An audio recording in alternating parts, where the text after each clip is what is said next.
Welcome back, you guys, to another episode of The Path of Believer. With us today, we have Sara and Vasya. She's going to be sharing some stuff that the Lord has been doing in her life ever since we had our last episode, which was it this season? I can't remember. It was literally on the beginning of January. Oh, it was. It's the second episode this season. Okay, so pretty recent, and a lot of stuff has happened. 17 episodes ago, or 16 episodes ago. Yeah, 16, yeah. And a lot has happened, right? Oh, yeah, a lot. How have you been? Well, I've been good. Definitely growing, experiencing new territories. What has happened new in your life with your growth with God ever since we talked? Oh, gosh, there's so many things that we could talk about right now. There's just been so much going on. I definitely feel such a passion for Jesus, like unreal passion, so much faith. I feel like right now, whereas before I had a season of just dryness and no faith, right now I'm like so stepping out into boldness, this new territory. Could you give an example of like some aspects of boldness that you stepped into? I'm just not afraid to share with Jesus to anybody anymore. And That's awesome. And I'm just trusting him blindly. And I'm just, God, this is your will. And I blindly trust him, like fearless trust him. That's awesome. Yeah. You know, knowing what was before and knowing what's after, our relationship itself, the way we act towards each other, the way we are towards each other, the way we grow off each other has actually changed. Because before, as you guys heard in the first one, if you guys haven't heard it, click this button and you guys will be able to hear that first, because that will be really big basis and a really good start to know what happened last year. And you know what I like about like these episodes, personally, me, we don't get too many couples, right? Like like where we get to, I mean, even though Vas is like a host, but like it's very authentic and raw. Like you guys get to see what happens in their lives, and specifically like people that I run with, like with Vasiliy, you know, we've been doing these episodes. And so there's stuff that happens in his life behind the scenes of everything that we're doing here, right? Like we talk about stuff, but there's also stuff that happens in the family life, and he gets to share some stuff. I tuned into Michael's episode of the live stream that he had this Thursday. If you guys want to, you guys can go back and watch it on Jesus Image. But he was talking to Bill, and as he was talking to Bill, he said, Bill, throughout my life, I realized one thing, that there was one moment in my life that changed everything. Was whenever I knew what was going on with your situation. I knew that your financial structures, I knew everything because I was so close to you. But yet, every single time you came to church, you were worshiping God with zero barriers. There was nothing between you and God, and there was like no separation. It was just you and God in the midst of everything else. And he's like, we realized the fact that me and Jesse, we realized the fact that we grow not because of our situations, we grow because of our relationship with God. That's so everything good. else can be changing, everything else can be crumbling apart, everything else can be falling down. Our situation grows with the relationship with God. So that's why you guys, it's a really good thing to watch her first episode. But since we're on her second episode, I think that this is the one thing is that we started growing off each other. You know, what are some examples, if you can? For instance, I am now able to literally, not now, but like for the past couple months, since the last episode, I was literally able to open the Bible, have a revelation, and I was able to come to my wife, and not just be like, "Hey, look at this revelation. It makes sense to me, but it might not make sense to you." It's, "Hey, look at this revelation," and we're both just like, "Wow!" Just blown away. Whereas before all this happened, I'm like, "Okay, great, good for you, revelation." But now I'm like, "Whoa, mind blown! Jesus did what?" Clap, clap, clap. No, it's just like that. That's like, it's the big learning curve that she had to go through, as I had to go through. You know, it started out where, if you want to explain how it worked, like I went from here to here because I just needed that jump. That was the lifesaver that I needed. While she had to climb up there slowly. I don't know why, but there's this one verse in the Bible that it's reminding me about, like a house that's divided can't stand for long. And sounds like God has literally become your guys' glue. And not only the glue, he literally like did a whole remodeling of your guys' house. And I'm using your guys' relationship as that house, and just literally put you guys together, and you're just fully whole and still growing and expanding. And let me just add on, now that, Vasiliy and I both found Jesus together, like it's magical almost between us because like not that we ever argued, but like it's so peaceful in our family right now. Not that it was ever hectic, but we're just so in tune, so in sync. It's like we're on the same rhythm all the time, and like there's so like good. it's just so perfect harmony right now. And yes, it's very like that's the big thing is because whenever for all the couples out there, if you guys are not able to like grow off each other, start working on that. You know, it's never been such an amazing time when I like the best feeling that you get is whenever you're able to look at your wife and she's on the same exact page as you. You know, she's like, even though like she was a little bit behind, well, like not behind, she was thinking about something else at first. But then when you bring this up, she's like, yes, I know. And like, it just goes on and on and on. You're able to build a deeper connection. But going back to you, we can talk about me all day. I'm just kidding. But going back to you, Sarah, where after the episode, I want to go back to we were having bad dreams. Okay, you were having bad dreams, and all these night terrors, and there was attacks for you. You overcame them. How you overcame them was God, literally by Himself, stepped into your dream, and He showed His face to you. Jesus showed His face to you, and you recognized it, and He said, "Sarah," and you jumped out of bed, not afraid, but just shocked at the fact that you just saw Jesus.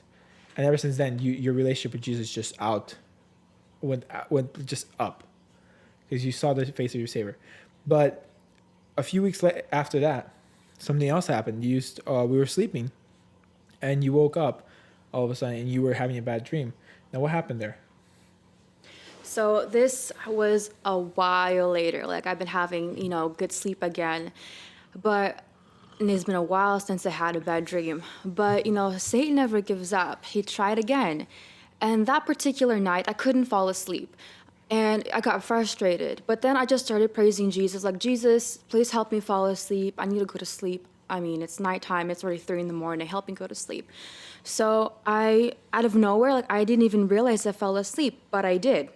And I woke up to an incredibly scary dream. Like, it was terrifying. I woke up and I like gasped. And I felt fear for at first.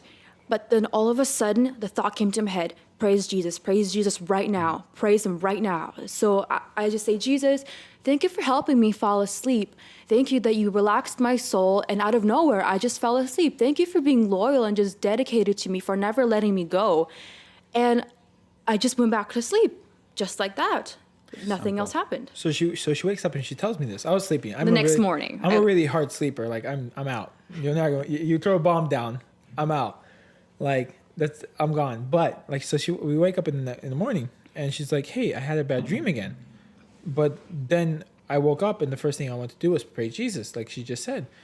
And the two and two clicked to me. And I was like, Sarah, like you've had such a good run for so long with God. Like you were on your high, you were like on your high point. And then devil, just like he did to Job, he's like, well, if I shake him a little bit, or if I shake her a little bit, will she still turn to you, God? She's in her comfort. First you weren't in your comfort, but now you're in your comfort phase. And so he comes to your bed, gives you a bad dream, a night terror. You wake up, he's expecting you to be like, this dream is so scary. I'm terrified. I can't go back to sleep. And that all praises him. Fear praises the devil. Yeah. And we instead talked about how with Todd White, we had that one deep talk. Yeah, fear is the language of hell. Yeah. And so, and you wake up, and the first thing you did was praise God. The devil was standing there, and the only thing he could do was leave. He had no place to be there. He had no time to be there. He just could go because he tried and he failed again, and he's going to fail again, and he's going to fail again. And that's kind of where you have to be. That's where your mentality has to be.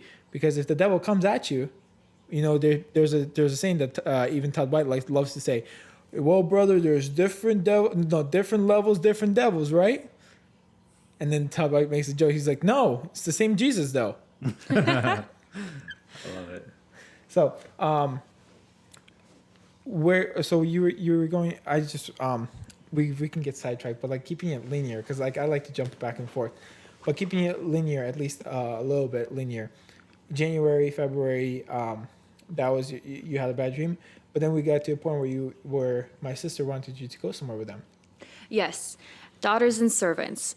So I am so thankful for my sisters-in-laws, my sisters-in-law, because I was supposed to go to Daughters and Servants. They randomly called me up. Hey, let's go to Daughters and Servants. I'm in nursing school. I have a test the following week, the same weekend. Well, there's Daughters and Servants, and then the next Tuesday is my exam number 2. This exam is really hard. They stressed about it, cardiology exam. I'm like, no, I'm not going. But they kept pressuring me, pushing me. I was like, you know what? Fine. This is after long consideration and battling with them. I'm so glad I gave in. So just to explain a little further, Daughters and Servants is a place in Orlando where they come together. Usually it's Sons and Servants where the guys come together, and there's leaders and there's guys, there's regular guys, and you have to be invited into it. But it's a place where you grow spiritually. Mm-hmm. You go there to be a daughter. You go there to be a son, to just grow in who God is. There's a presence shift. You come in, it's a different spiritual world. Yep. And let me just jump ahead. Boy, is it really a different spiritual journey. Even to this day, I'm still riding that wave. I know what you mean. I mean, I've never been. I went to the very first Sons and Servants they had, and it was such a magical, if I can say, experience that you can't recreate it.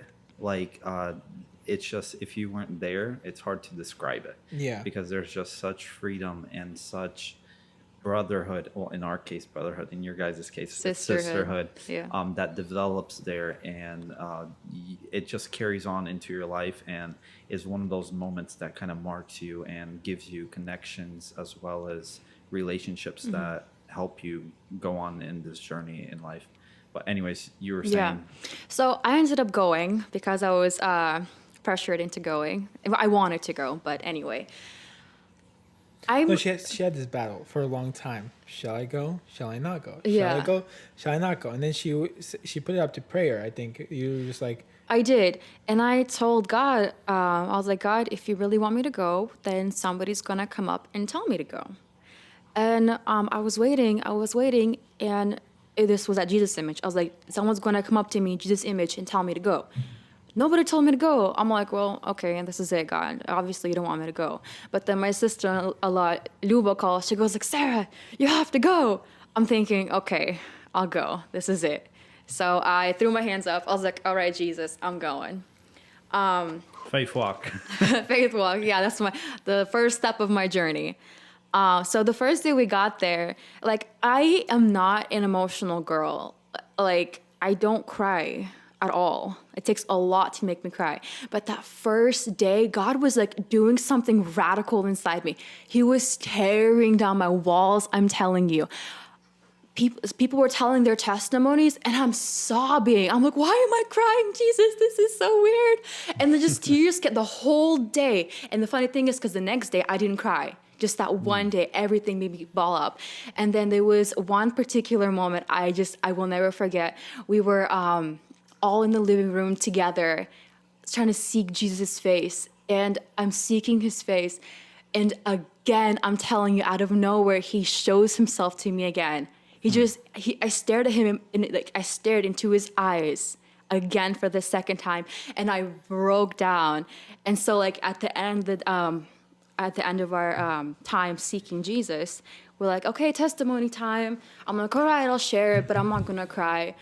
And like a little girl, I was sobbing while I was sharing my testimony. I'm like, what's going on? I don't understand myself. So it was crazy. And I feel like that's the whole entire reason, is that God works with every single person in their own way. True. You know, every single person has their own entire way of doing it. With Sara, knowing her as the love of my life, I know her heart. And her heart is very, it's very, what's the best way to say it? Reserved almost. Reserved. It's very reserved because she doesn't put herself out there. She doesn't say, oh, here's all my emotions. You have to chip away to get in there. And for her to go into a situation where she could learn and grow from God, she needed to be tenderized. You know? So at Sons and Servants, I mean, Daughters and Servants. Sons and Servants. I'm gonna get that wrong probably a couple times, correct, just because being there. Anyways, there I saw that on the stories there was some really good speakers. And a lot of them were wives of guys that personally impacted my life, such as Roman Tarchuk's wife was there. I saw the Fomenko's wives were there, and some other people. Out of like everything you learned there, what have you learned from those ladies that has really impacted and you just took away from that, and it's still been kind of constantly revolving kind of till this moment, I guess, in your life? Something that really hit me that I never understood is prophecy. How really easy it is as soon as like you get in tuned with it. It's not hard. God is literally speaking to you. That's all that it is. We did this exercise where we took a piece of paper and on the back we just drew a picture so you can identify which one is yours. And then we threw in a random pile and just mixed it around so we get a random girl's paper. And there was questions that was written on, and we have to answer, ask God to provide an answer. And I was like, this is so weird. This is just going to be so generic. But whatever, I wrote down whatever just came to my head. I was like, this is so weird. It's not going to work. And when the girl read her paper, she goes like, wow, Sarah, this is exactly what I've been battling with, exactly where I felt God was calling me. I was like, okay, that's kind of cool. I can't believe God used me. But I still had a little bit of doubt. But then my paper came in and it hit me because there was one particular thing that the question was, God, what did this person do that made you happy? And the answer that was received was this girl is driving in the car and hardcore praising my name. And that's all that I've been doing lately. I've been hardcore praising Jesus in my car, and I broke down. That was the day that I was crying hardcore. I was like, Jesus, this is real. Like, you see this? You saw me when I was praising you. Like, my prayers do reach you. Like, I thought I was just singing. Not that I was just singing, but you heard me in my car, you know? That was awesome. And so after that, I realized that prophecy, it's not that hard. You just when you open your spirit, God pours up to you. You guys are, in tune. So that is a good thing to go off of. Prophecy is not hard. Just saying that can make a lot of people mad. Because some people do not understand what prophecy is. But prophecy is the ability for God to talk to you and you to be able to pass a message. In general right now, and I've said this before, prophetic is being under attack right now, like a lot. And it's not very strange thing, because I was reading the Bible, and one of the names they categorize Jesus under is a prophet, right? Mm-hmm. And they're like, this prophet named Jesus is coming. And then you look at people who were the advisors to kings, they were prophets as well. And all these people were under scrutiny because they're ultimately bringing stuff that's either A, contrary to majority, what people think, and B, it's something that is gonna sting, and ultimately something that's probably involving those people in that area, and they don't want to get out of their comfort zone, and they're like, hey, no, I'm not gonna just pretend like this is false and just put this aside and go on with my life pretending like this is some false prophet. Yeah, but for today's time as well, people are like looking, like we do, we do all these things that about prophecies. Like we promote, if you're able to say something and God's able to give you something, like fire tunnels, for instance. In fire tunnels, we are able to pinpoint exactly what the person is going through just by laying a hand on them. Yeah. Or sometimes as they're coming down, you already see their full entire makeup story go. Yeah. It's just perfect. But the reason why is because when you come closer to God, you know what his voice sounds like. And whenever somebody else is looking for him, he loves to bring them closer. In Hosea, he says, I pull them in with gentle strings of love. Yeah. So whenever you catch onto that gentle strings of love, what do you think it is? It's Jesus. God. And that gentle string of love, when it goes through you, and that person is in front of you, and God's able to use you as part of that string to pull them closer by speaking life. Every word that comes out of his mouth is life, and that's speaking life. That becomes prophecy. you are not classified as a prophet. That's a classification. That's an anointing. That's a different thing. But prophecy is you able to bring life into somebody else's body And see, by words from God. I think most of the time the problems that do arise in regard to like the prophetic, right, where people become skeptical is they get so caught up in the formalities, and they basically are like, oh, there's so many false prophets and all this. Okay, if there's false prophets, where are the real prophets, as my friend Bogdan likes to say, or like if this is a false teacher, okay, where are the real teachers, right? So meaning it's bringing down to this topic of, to every action there's kind of like an opposite reaction, or to every good there's always going to be the opposite evil. Yes. Because the devil, he cannot create anything. We as humans, we can create things. That's a gift that God gave us. We were created in his form. Actually, in the Bible, which a lot of people try to twist and mess up, is take the verse where it says we are created in little gods and say like, oh no, these people are claiming that they're gods. Yeah. No, it means that you are created in God's likeness, meaning he gave you authority and sonship if you choose to receive it, to walk in those gifts that the Father is laying out before you. But Sarah, so where as you were going through all these prophecies and everything else, I know when you came home, you were like, oh my goodness, this is so prophetic. Oh my goodness, this is so prophetic. Oh my goodness, this is so prophetic. Vasiliy, this is so prophetic. And I was just like, what's so prophetic about it? But it's just that environment of being soaked into the presence of the Lord. And just so in tuned, you know? Yeah. It's almost like, for me, it was like taking a baby and tossing him into an ocean of mercy. And the baby starts to drown, because like that was me. I'm a baby and I'm drowning in his mercy and in his love. And I'm just like, I'm able to hear him and I'm able to see him. I'm able to know him. But at the same time, I do not know what I'm doing yet. Like I've never got to that point. And then you start to learn how to swim. And then you learn how to actually endure in that, in that water of like the sea of love. But so you going into, so what do you think is the other than prophecy, what else do you think changed during that time? That like life changed from being daughters and servants. I keep saying want to say sons and servants because that's all I heard for the past couple of years. This, by the way, kudos to Daniel. It's Daniel Maronichenko. Daniel who did and Matthew McCloskey. Daniel and Matthew McCloskey. Guys, thank you guys so much for doing this. You guys have impacted so much already. Definitely. And continue to impact more. But go ahead. So, after, I just wanted to jump ahead because I don't want to miss this moment. So I still had the exam coming up, and here comes Tuesday pulling up, and I trusted God when I went to Daughters and Servant. Like, God, I studied, and I did the best I can, but this is a big leap of faith because my school career is so important to me, and I'm a dedicated student. In natural circumstances, I would have never, not in a million years, have done this. I would have studied.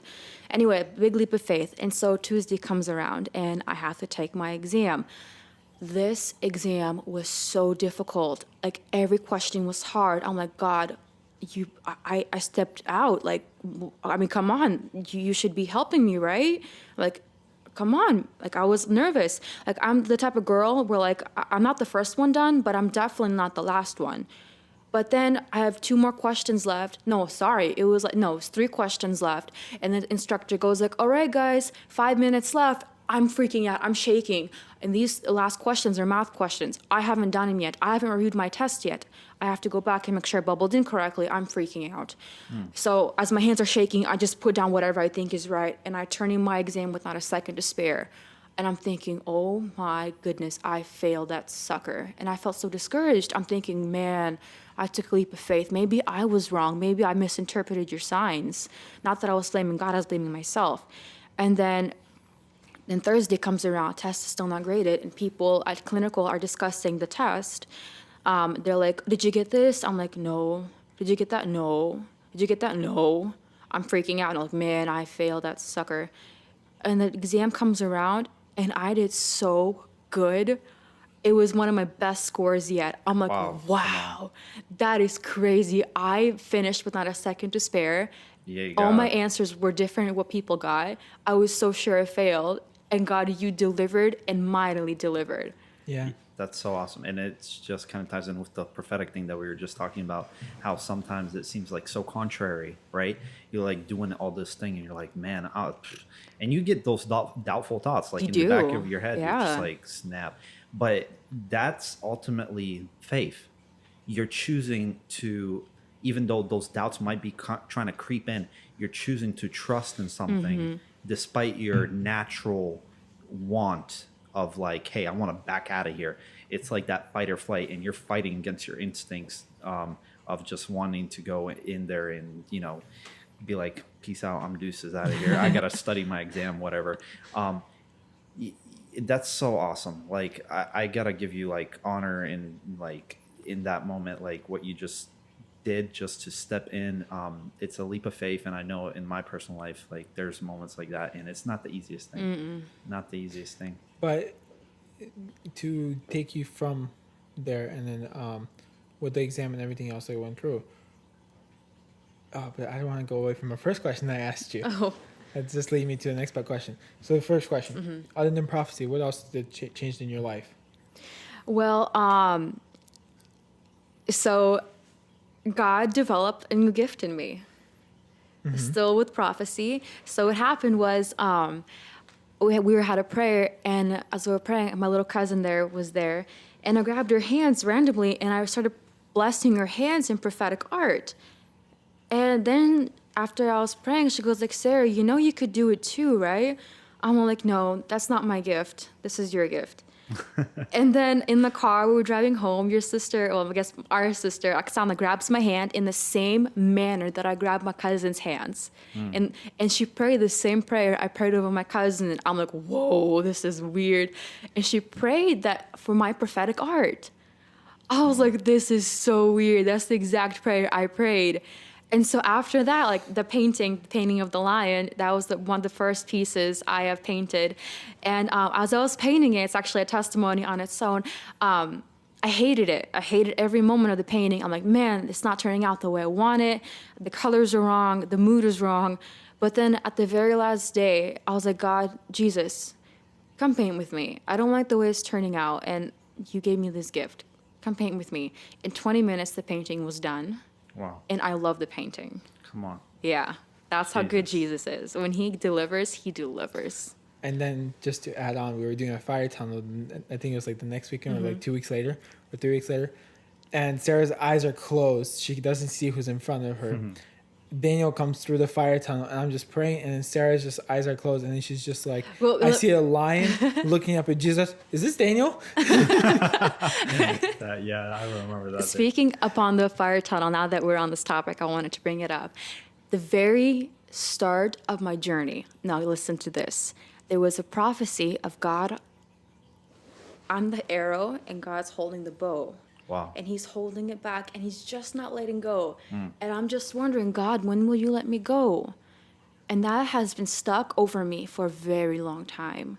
And I just didn't realize when it was going to let go. And then during the same night, the fire tunnel, there was a prayer over me, and it stuck out to me. He goes like, man, you're an arrow, and you're flying, and you're pierced a really dark cloud, and it's pouring rain. Come on. I'm like, that's the arrow. God released me. Yes. Oh my goodness. Released into action. Released me into action. Yeah. This happened like during our our prayer at Still remember Beachside. that. That's awesome. Yeah, so like I'm telling you, there's so much growth. And the thing that I'm doing now is I have a journal. I like to journal my life.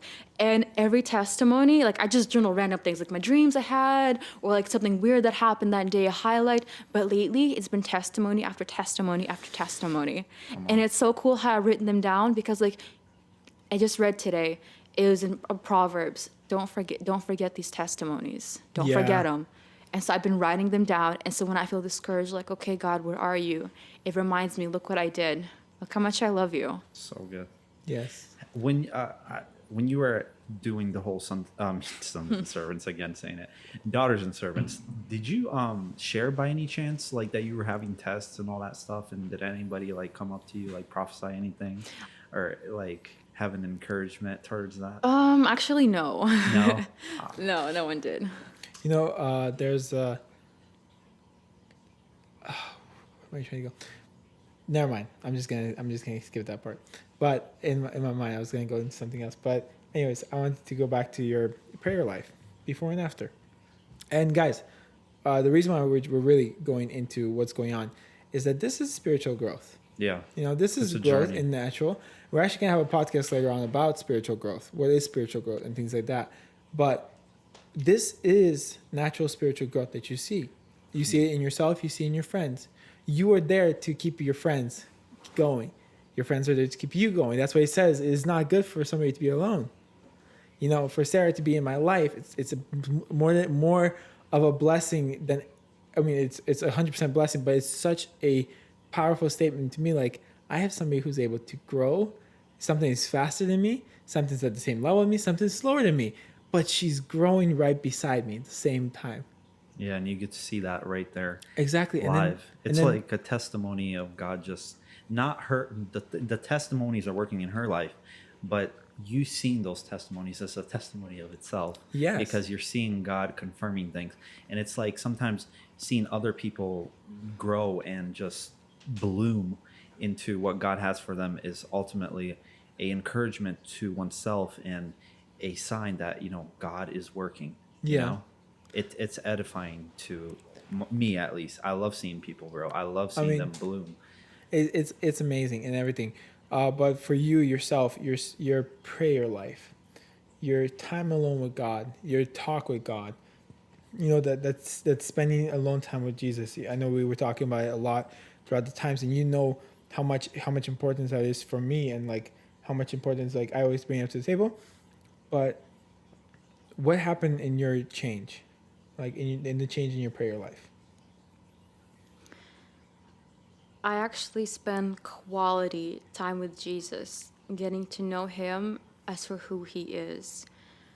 When I read the Bible, it's because I want to know the mysteries he holds. Oh, and something else that happened, I've never had this before. I always had a difficulty reading the Bible.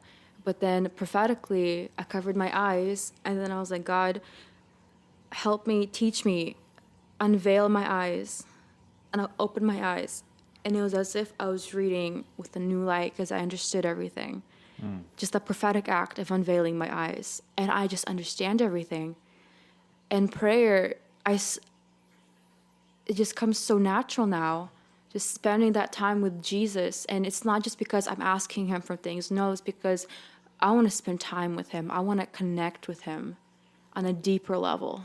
I love what you just said. You're spending quality time with Jesus, like in prayer. And that's the thing. It's not about quantity. It's about quality. Mm-hmm. Yeah. Everything with Jesus. It's not about how much you bring. It's the quality that you bring. So you could spend hours and hours and hours praying, but you never hear from him because the focus is on you just praying. Yeah. I love what one of my friends posted. I can't remember who though. But he wrote this thing where he's like, the little boy who had the fish and bread. Mm-hmm. His thing was not try how to figure out how to feed the 5,000 people. Yes. 5,000, right? It was 5,000. It's 3,000 and 5,000. Oh, three, yeah. So basically, his whole thing was to come there with the quality of the food. Basically, in obedience, he's just like, I'm coming here to bring this, what I have, the best that I have. In that moment, that was the best that he had. He could have technically been like, hey, I'm gonna divide my fish that I had, right? I'm gonna give like whatever, like two pieces to them and like a piece of my bread, and keep like one full fish for me, so I actually stay full. But no, he brought everything that he had, meaning he was trusting the quality to God. He's like, I'm giving you this whole thing, and believing that it's going to be covering for me. And it's so important to have that childlike faith, and that's what it sounds like with you. Like God's taking you to this childlike faith, and it's so important because God said, truly, if you don't become like these little ones, you will not come into the kingdom. And we think very often that like, Lord, I need to get to this like very like old Yudushka stage of like understanding and act like this very serious person and not have fun or whatever, and just like sit in a cabin closed up and isolate myself like a monk or whatever. But no, that's not what exactly Jesus wants you. He wants you to spend time with him. And when you're spending time with Jesus, what it ultimately does is make you want to spend more time with other people and reinvest into them. From your overflow, you pour into other people. Yeah. Yes. So, And the big thing is that you start to not only sow seeds out of the need to sow seeds, you start to sow seeds because you actually have seeds to sow. There's I'm not sure if you guys caught that. You don't start to sow seeds out of the need to sow seeds, but you start to sow seeds because there's seeds that actually are there to sow. Out of the overflow comes the abundance of life. Like, you just overflow and you just outpours and outpours and outpours. But where is the outpouring coming from? From the secret place. From that secret place, you start actually having something to outpour. People are so focused on outpouring. Like I was really focused on outpouring. I was really focused to making sure that everybody knew that I know about God. I knew who God is. Every Bible study, every time we went out, I knew who God was. But I didn't know who he actually is. I knew about him, but I didn't know him. you comprehended, but you didn't apprehend it. Yeah, and so the more you spend time with him, the more you start to love him, like you said.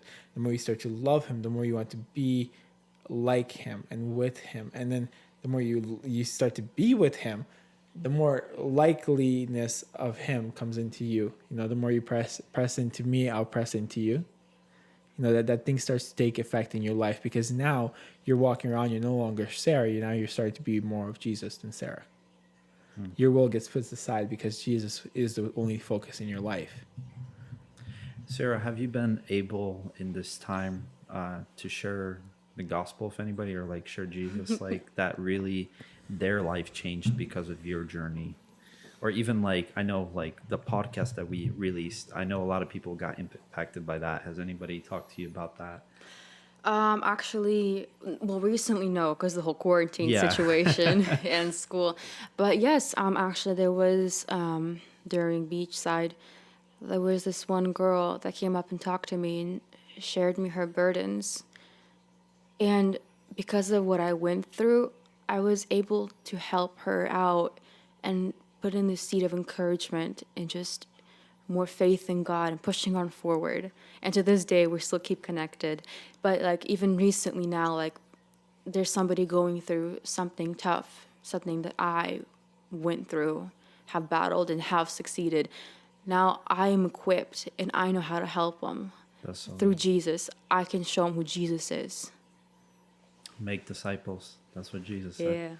Yeah. And I mean, what better way to express how much a person has grown in their journey than them making disciples for the kingdom ultimately, and bringing out more people that can spread, because all it takes is one person to light up, right, in a community, in an area, and then slowly but surely and sometimes it goes faster depending from area to area or situation to situation and God's timing. It just starts spreading like a wildfire. I was about to say that. Yeah. Like a wildfire.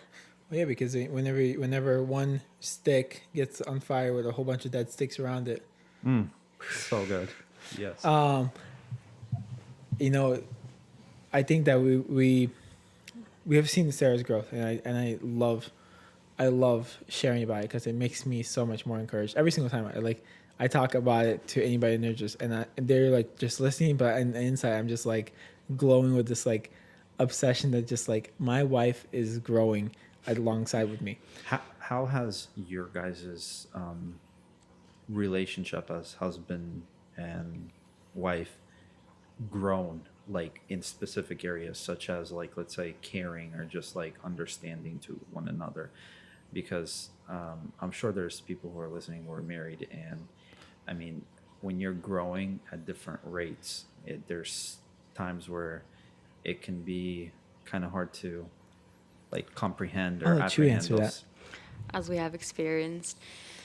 Well, at Daughters and Servants, we learned, discovered of a new persona of Jesus as the bridegroom. Oh, And I love how it. loving he is and how he romanticizes and how he just wants to spend time with you, this delicate, loving, nurturing side of Jesus. And I don't know, somehow I was just, after I found that kind of Jesus, like, yes, he's my friend, but I found him as a bridegroom, I was able to bring this same tenderness into our marriage. And so now I kind of saw my husband with more tender eyes and just more delicacy and like, I don't know. How would you describe it? I mean, it says to love your wives like Jesus loves the church. I've always struggled with that. I wouldn't say so. What do you mean? I mean, I think you're great. No, like I've always struggled with that because I still don't know fully what that means, and nobody really knows what that means. That's the thing. You don't know what that love is. You can't get to that love. You can only try to get there, and he leads you to the step where he leads you over the course of your lifetime to that step where you start to love your wife like he loved the church with everything that he had, every little bit of his body. And I feel like every little bit of me like loves Sarah. There's no like stepping back. There's no holding back anything. Like I love my wife. There's just, I cannot say it as what's called. I cannot say it less times that I love my wife because she is everything that I've ever needed. She's my biggest friend. She's my biggest supporter. She's my biggest pet peeve sometimes. But that's the whole point. You are in this together. And what happened, I think, especially after Daughters and Servants, was before it was great, and then like after Daughters and Servants, all of a sudden it was just like we were able to click on spiritual things. Yeah. And like I don't know how to even explain it, but it's like this satisfying clicks that just kept happening. Like we would both be spending time together in prayer, and like especially reading Psalm 24, I think, where it describes Jesus, and Jesus is talking about from Psalms. It's talking literally about Jesus and his persona, what he's going through. And I'm standing there, and I've never understood it, and she's never understood it, but we're both getting it at the same time, and we're both going off each other and growing. I didn't have to go to a minister for it. I didn't have to go to a school for it. I'm able to grow in my living room with my wife together. Wow, that's so special and precious. And, there's stuff that's happening in your guys' life right now. And I know you guys been tested in faith, especially I talked to Vasa before about how at KD I prayed to God. I'm like, God, I don't know why, like this special desire. God, like in this next season, I feel like there's going to be doors closing and doors opening. I took it as and it might still be like a supernatural meaning to it. And some of it, I think it does mean supernatural, which I've seen. However, there's been a physical aspect to it, and that's houses. Like I know, like we are in the process of like moving and all this stuff, and you guys are in the process of it, and the Lord's been. We'll share the whole thing whenever it actually happens. Yeah. But it's just a vision came to us that we were standing, we were praying, and God showed us both the vision in the living room, and this is what I mean by clicking. Like we both we had a decision to make. Do we want to go for a house, which we wanted to go.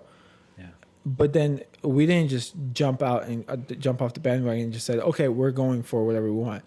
No, we got on our knees together with no hesitation. And we were just like, God, we want to buy a house. And instantly he showed both of us a vision. And the thing is, like, in this time, it's like people can say, hey, don't buy the house or this. But, like, you guys are coherent, like, meaning you guys, even though, like, doubts do pop in, like, you want to listen to, like, majority. You guys have been sticking with what God has told you. How have you guys like done that? Like what keeps that driving force of you guys always? Do you guys like help each other in the sense of like when doubt comes, like, hey, this is what God told us. We're sticking with what God said. Well, because his promises are real, and his prophecies are real. And whenever he shows, I have not had a vision that he has showed me not come to life. Come on. And I haven't had a word that he's spoken to me that wasn't true. That's good. And whenever I saw a vision I saw a vision where he was setting things in place. He was setting everything in place for us. And I'm like, okay, And then the next day we found something that we really liked. We found a place that we liked, and we were like, okay, you're saying something in place. And then we found that the price has been dropped just where we liked it. And then, of course, the doubt from everything that's going around with the virus and the economy and everything else. But still, the foundation was that he showed us a vision that everything was being set in place. Yeah. You know, everything's being set in place. And now, I want to share what's going on now, but like there's a bunch of stuff that just all of a sudden in 2 days, a whole bunch of parts of the vision just came to life. Wow. Came together. And I'm just like, step back, and I'm just like, wow, God, you are literally like, I'm nobody. I don't have, like, I'm not some kind of authoritative person that's just, well, I just want to know you. Yeah. But I think that if you actually, this is perfect. Conditional love. Bring back to what I wanted to go into. Conditional love. What is your conditional love of Jesus? What is your heart to Jesus? You know, whenever you go into something, what do you say? You know, how do you say it? What purpose does your heart bring? You know, the same thing with the lady who had. Oh man, I sound like I'm just preaching about every little detail that thing people ask me. But man, the lady who walked in and gave her last penny. She wasn't expecting anything back. You know, the other people who they had an abundance, and out of their abundance they give. But this lady had nothing, and out of her nothingness she gave. And you know, out of the nothingness comes fruit all of a sudden, because out of nothing, God uses the nothing to create everything. The world was nothing, and He created everything. You know, brings back to the thing we talked in deep talks with simple obedience. Very often we think like, oh, simple obedience, and that word simple, it almost like paralyzes the mind in the sense of like, this does not seem easy what I'm going to do, because this might be my last penny or whatever. Yeah. But ultimately, even that last penny is not yours. It's God's. It's that shift of perspective that makes it simple. And conditional love. God, I want this. Please give this to me. Please give this to me. Please give it to me. For Sarah, God, I had bad dreams. I need you to take them away. God, why aren't you taking my dreams away? Why aren't you taking my dreams away? God, what's wrong with you? You never listen to me. What's going on? And you didn't say those things, but I'm just saying that's conditional love. Yeah. God has to do something for you to love Him. What came first, the chicken or the egg? You know, it's just like the disciples woke up Jesus in the boat and they said, Jesus, you're sleeping. Do you not care? You say do not care to the most caring person in the world. You know, and this conditional love starts to happen. Like I don't know why, but like for the past couple of months, especially that conditional love, I've been posturing my heart with anything that I ask God, with anything that I do, and anything, like literally every little detail of my life. It's like this question pops up.